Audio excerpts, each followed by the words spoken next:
All right, good morning, Victor. So today we are going to be practicing multiplication using regrouping.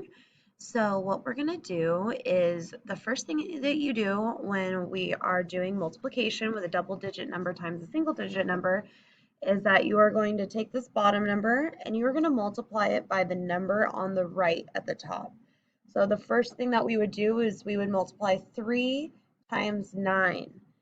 3 times 9 is 27.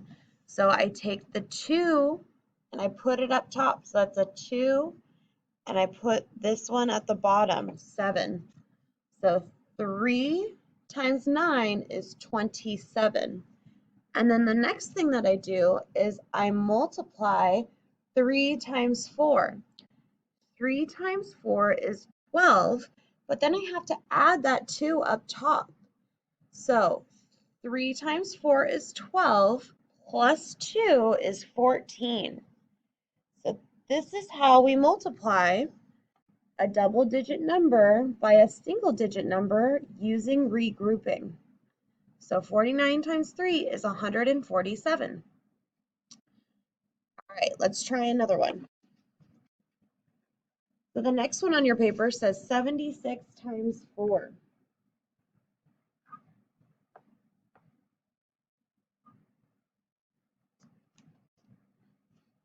76 times 4. So the first thing I'm going to do is I'm going to take the bottom number, multiply it by the number on the right.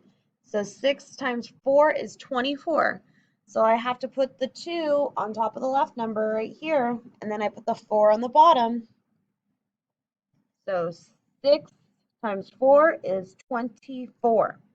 The next thing I do is I need to multiply the 4 times the 7. 7 times 4 is 28, plus 2 is 30. So that is how we multiply a double-digit number by a single-digit number. So now you're going to practice the rest of the worksheet on your own.